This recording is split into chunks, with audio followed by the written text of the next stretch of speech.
न कोई ताकत, न कोई अदावत, और चाहे ये पूरा सिस्टम ही क्यों ना चाहे, तेरे बोल पर अंकुश नहीं डाल सकते।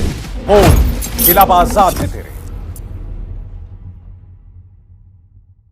नमस्कार दोस्तों, इस देश में लोकतंत्र एक मजाक बनकर रह गया है। भारतीय जनता पार्टी का कहर इस तरह से है, बीजेपी के ऑपरेशन लोटस का डर इस कदर है कि दो सरकारें दौड़ी दौड़ी भागी भागी फिर रही हैं।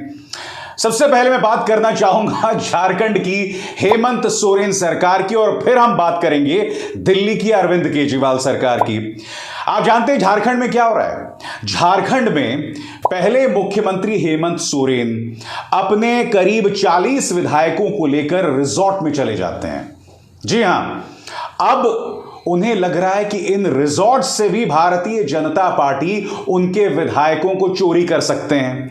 तो अब क्या होता है, इंडिगो का एक विशेष विमान, जी हां, एक विशेष विमान का इस्तेमाल किया जाता है और उन्हें पहुंचाया जाता है किसके पास? भूपेश बघेल के पास, जो कि छत्तीसगढ़ के मुख्यमंत्री हैं। मजाक बन गया दोस्तों। सरकारों का काम होता है, विधायकों का काम होता है जनता की सेवा करना, मगर हेमंत सोरेन भारतीय जनता पार्टी के डर से पहले वो झारखंड के रिजॉर्ट्स में उन्हें घुमा रहे थे, और जैसा कि आप देख सकते हैं अब उन्हें पहुंचा दिया गया है। कहां पर? उन्हें पहुंचा दिया गया है छत्तीसगढ़, क्योंकि उन्हें लगता है कि छत्तीसगढ़ में भारतीय जनता पार्टी उनके विधायकों का बाल भी बांका नहीं कर सकती। दिल्ली में भी ऐसे ही कुछ हो रहा है दोस्तों। मैं बताता हूं ये खबर विस्तार से क्या है आपकी स्क्रीन पर। झारखंड में सियासी संकट लगातार बरकरार है। मुख्यमंत्री हेमंत सोरेन को अपने विधायकों की टूट का डर इस कदर सता रहा है कि वे उनका साथ नहीं छोड़ रहे हैं। अब सभी विधायकों को छत्तीसगढ़ की राजधानी रायपुर शिफ्ट कर दिया गया है। इसके लिए चार्टर्ड फ्लाइट बुक कराई गई है। इस बीच मुख्यमंत्री हेमंत सोरेन ने विधायकों की एकता को लेकर बयान दिया। उन्होंने कहा कि कोई अनहोनी नहीं होगी, हर परिस्थिति का सामना करने के लिए सत्ता पक्ष तैयार है। रणनीति के तहत कार्य किए जा रहे हैं। उसी रणनीति की छोटी सी झलक पहले और आज सभी ने देखी। जी हां, और मुख्यमंत्री हेमंत सोरेन जो कि पहले से ही जबरदस्त दबाव में है, आपको याद है पूजा सिंघल, उनकी करीबी पूजा सिंघल आईएएस ऑफिसर, जो भारतीय जनता पार्टी जब मुख्यमंत्री रघुवर दास थे उनकी भी करीबी हुआ करती थी, उनकी गिरफ्तारी हुई। अब वो कई राज जो हैं उगल रही हैं। तो इस मुद्दे को लेकर पहले से ही मुख्यमंत्री हेमंत सोरेन पर खतरा बना हुआ था। अब चुनाव आयोग ने कथित तौर पर उनकी सदस्यता रद्द करने को लेकर राज्यपाल को सिफारिश भेज दी है। आपके स्क्रीन पर गोड्डा के सांसद निशिकांत दुबे। चुनाव आयोग ने सिफारिश भेजी या नहीं भेजी अब तक आधिकारिक नहीं है, मगर यह सज्जन पहले ही बता चुके हैं, बोल चुके हैं, जय श्री राम, हो गया काम, हेमंत सोरेन की उल्टी गिनती शुरू हो गई है। आपको याद है महाराष्ट्र में भी ऐसे ही होता था। आपकी स्क्रीन पर किरीट सोमैया, जो कार्रवाई ईडी या इनकम टैक्स करने वाली होती थी, किरीट सोमैया को पहले ही पता होता था। और यहां पर चुनाव आयोग क्या मजाक बनकर रह गया है, वो निशिकांत दुबे अपने बयानों से बार बार प्रमाणित कर रहे हैं। तो लगातार ये तलवार लटकी हुई हेमंत सोरेन के गर्दन पर। ऊपर से भारतीय जनता पार्टी उनके विधायकों को पोच करने की कोशिश कर रही है। आपको याद होगा पश्चिम बंगाल में कांग्रेस के 3 विधायक गिरफ्तार हुए थे, याद है कि नहीं आपको? और फिर उन पर यह आरोप लगा था कि उन्हें दरअसल पैसा दिया था असम के मुख्यमंत्री हेमंत बिस्व शर्मा ने। खुद झारखंड सरकार में एक विधायक कुमार जयमंगल ने आरोप लगाया था कि उन्हें 10 करोड़ की पेशकश की गई थी, और न सिर्फ 10 करोड़, उनसे यह भी कहा गया था कि तुम्हें स्वास्थ्य मंत्री बनाएंगे। इसलिए हेमंत सोरेन जो है वो दौड़े दौड़े भागे भागे फिर रहे हैं। उनका बयान दोस्तों आपके स्क्रीन पर। हर चीज के लिए तैयार हैं, स्थिति हमारे नियंत्रण में। इससे पहले सोरेन अपने सभी विधायकों को रांची से लगभग 30 किलोमीटर दूर खूंटी लेकर पहुंचे थे और लतरातू बांध के पास एक झील में नाव की सवारी के लिए जाते हुए देखे गए थे। जी हां, पहले पिकनिक बनाई झील में, मगर तब भी डर लगा रहा। अब उन्होंने भारतीय जनता पार्टी के ऑपरेशन लोटस के डर से उन्हें छत्तीसगढ़ पहुंचा दिया है। एक सीधा सा सवाल दोस्तों, एक सरकार का क्या काम होता है कि वो गवर्नेंस करे, वो अपना काम करे, मगर सरकार अगर इस तरह से डरी हो तो वो काम किस तरह से करेगी? और हेमंत सोरेन तमाम जगहों से घिरे हुए हैं। ईडी उन पर दबाव डाल रही है, बीजेपी उन पर दबाव डाल रही है। यही नहीं, राज्य के जो राज्यपाल हैं उन पर भी पक्षपात का आरोप लगाया जा रहा है और यह कहा जा रहा है कि खरीद फरोख्त में वो भी मदद कर रहे हैं। बयान देखिए जेएमएम का, राज्यपाल पर खरीद फरोख्त को बढ़ावा देने का आरोप। बाद में एक संयुक्त बयान में यूपीए विधायकों ने कहा, क्या राजभवन समय बढ़ाकर निर्णय को सार्वजनिक करने में खरीद फरोख्त को बढ़ावा देना चाहता है? कानूनी सलाह क्या है जो वो लेने में सक्षम नहीं है? यह लोकतंत्र और लोगों का अपमान है। यह बात क्यों कह रहे हैं यूपीए के विधायक? क्योंकि चुनाव आयोग राज्यपाल को एक खत भेज चुका है। अब इस खत में क्या उन्होंने यह लिखा है कि हेमंत सोरेन की सदस्यता को खारिज किया जाए? अब वो लिखा है या ना लिखा है वो हमें नहीं पता, मगर एक असमंजस बना हुआ है और इस असमंजस का फायदा बीजेपी उठाना चाहती है ताकि कई विधायक जो डरे हुए हैं वो बीजेपी में जाकर शामिल हो जाएं। तो आप देख रहे हैं किस तरह से चक्रव्यूह में बुरी तरह से हेमंत सोरेन घिरे हुए हैं। मैं फिर आपसे पूछता हूं दोस्तों, क्या सरकारें ऐसी चलती हैं? महाराष्ट्र में आप एक मिसाल देख चुके हैं। महाराष्ट्र के अंदर क्या हुआ था? महाराष्ट्र के अंदर ईडी के डर से एकनाथ शिंदे पहले तो भारतीय जनता पार्टी के साथ आए, उनके साथ 40 विधायक और आ गए, क्योंकि उनमें से कई ऐसे लोग थे जिन पर ईडी के केसेस चल रहे थे। बात यहां नहीं रुकी। कई लोग जो एकनाथ शिंदे के साथ अब हैं वो कहते हैं कि कम से कम हम रात को चैन की नींद सो पाते हैं। तो कहीं सामदाम दंड भेद, कहीं एजेंसीज, इस तरह से इस रसूख, इस ताकत का इस्तेमाल करके भारतीय जनता पार्टी सरकारों को बुरी तरह से अस्थिर कर रही है।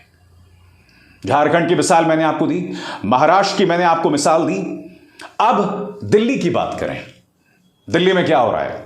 दिल्ली में कल ही जांच एजेंसीज मनीष सिसोदिया को लेकर उनके गाजियाबाद बैंक लॉकर में पहुंची। उसके बाद मनीष सिसोदिया बाहर आए और उन्होंने कहा कि उन्हें कुछ नहीं मिला और प्रधानमंत्री नरेंद्र मोदी की साजिश जो है वो नाकाम साबित हुई। जैसे मेरे घर में कुछ नहीं मिला वैसे लॉकर में भी कुछ नहीं निकला। मुश्किल से 70-80 हज़ार रुपए के कुछ बच्चों के, कुछ मेरी पत्नी के ज्वेलरी वगैरह कुछ इस तरह की चीज़ें हैं। मुझे बहुत खुशी है इस बात की कि प्रधानमंत्री जी ने मेरे घर पर रेड करा दी। प्रधानमंत्री जी ने मेरे घर की पूरी छानबीन करा के, तलाशी करा दी, वहाँ से भी कुछ नहीं निकला।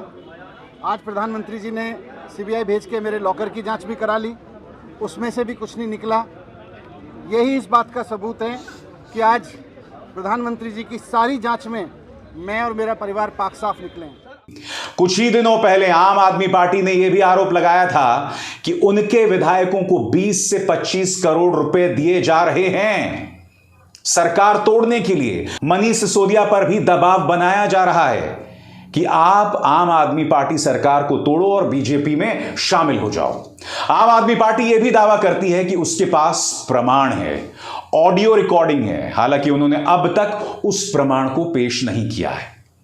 भाजपा साफ तौर पर कह रही है और उसका यह तर्क वाजिब भी है। भाजपा कह रही है कि अगर आपके पास ऐसी कोई रिकॉर्डिंग है तो फोरेंसिक जांच के जरिए इसकी पुष्टि हो सकती है, क्योंकि आज मनोज तिवारी ने प्रेस कॉन्फ्रेंस की और मनोज तिवारी ने कहा कि आम आदमी पार्टी अगर ऐसा दावा कर रही है तो आम आदमी पार्टी जो है प्रमाण पेश करे।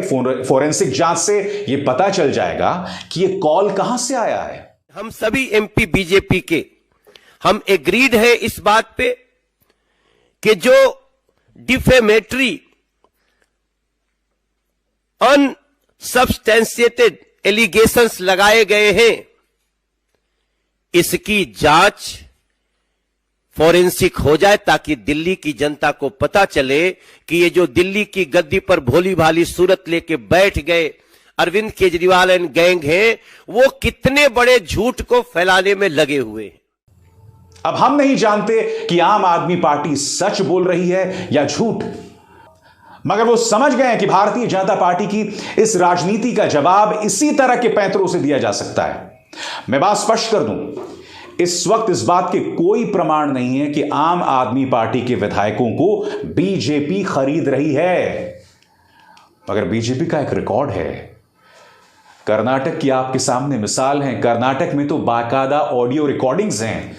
कथित तौर पर एक ऑडियो रिकॉर्डिंग में पूर्व मुख्यमंत्री येदियुरप्पा कांग्रेस के एक विधायक या शायद जनता दल के एक विधायक से कह रहे थे कि तुम आ जाओ, हम इतने करोड़ रुपए तुम्हें दे सकते हैं। ये तमाम चीजें तो ऑडियो रिकॉर्डिंग में थी। गोवा में क्या हुआ? मध्य प्रदेश में क्या हुआ? मध्य प्रदेश में तो खुलेआम एक राजनीतिक मंच पर खड़े होकर शिवराज सिंह चौहान, जो कि मौजूदा मुख्यमंत्री हैं, उन्होंने क्या कहा था कि कमलनाथ की सरकार को गिराने का फरमान किसी और ने नहीं बल्कि प्रधानमंत्री कार्यालय ने दिया था और हमें उनकी साख को बचाए रखना था, उनकी नाक नहीं कटनी चाहिए थी, इसलिए कमलनाथ की सरकार को जो है वो गिरा दिया गया। नतीजा आप देख सकते हैं। ज्योतिरादित्य सिंधिया, जो गुना से चुनाव हार गए थे, आज की तारीख में राज्यसभा के जरिए भाजपा की मदद से न सिर्फ सांसद बन गए हैं बल्कि उन्हें मंत्री भी बना दिया गया है। और कांग्रेस की सरकार गायब। यही चीज अरविंद केजरीवाल देख रहे हैं, यही चीज हेमंत सोरेन देख रहे हैं, इसी चीज को उद्धव ठाकरे ने नहीं देखा। नतीजा यह है कि महाराष्ट्र में उनकी सरकार उड़नछू हो गई। मगर मैं फिर पूछना चाहता हूं, और यह सवाल मेरा विपक्ष से है, मान लिया भारतीय जनता पार्टी साम दाम दंड भेद से एजेंसीज का इस्तेमाल करके, पैसे के रसूख का इस्तेमाल करके आपके विधायकों को खरीद रही है, मगर क्या विपक्ष के विधायकों का इतना सा भी ईमान नहीं है? पैसों के सामने, डर के सामने इस तरह से नतमस्तक हो जाएंगे? और दूसरी तरफ भारतीय जनता पार्टी से सवाल, क्या आप नहीं चाहते कि इस देश में संघीय ढांचा बना रहे? क्योंकि जेपी नड्डा ने बिहार पहुंच के कहा था कि हमारा मकसद है सारे क्षेत्रीय दलों को खत्म किया जाए।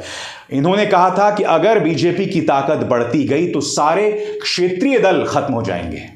तो नड्डा साहब से मैं सवाल पूछना चाहता हूं कि आप अपनी ताकत कैसे बढ़ाना चाहते हैं? क्या इसी तरह से ऑपरेशन लोटस के जरिए आप सरकारों पर दबाव बनाए रखना चाहते हैं ताकि तमाम क्षेत्रीय दल खत्म हो जाएं? और क्या इससे लोकतंत्र का परचम बुलंद हो जाएगा नड्डा साहब? बताइए। आज आप ये सब कर रहे हैं क्योंकि ताकत आपके हाथ में है, और ताकत हमेशा आपके हाथ में नहीं रहती। बड़े से बड़ा तानाशाह जो ये सोचता है कि मेरे हाथ में हमेशा ताकत रही है, उसका अंत बुरा हुआ है। और ये तो लोकतंत्र है। प्रधानमंत्री नरेंद्र मोदी तो एक लोकतांत्रिक भारत के प्रधानमंत्री हैं।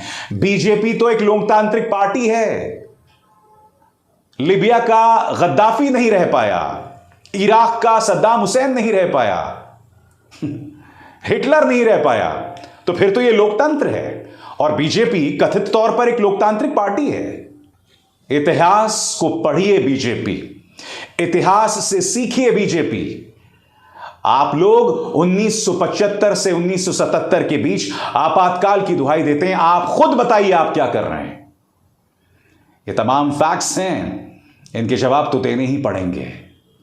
बहरहाल राजनीति का खेल जारी है दोस्तों। ऑपरेशन लोटस के डर से विपक्ष की सरकारें दौड़ी दौड़ी भागी भागी फिर रही हैं। अभिसार शर्मा को दीजिए इजाजत। नमस्कार।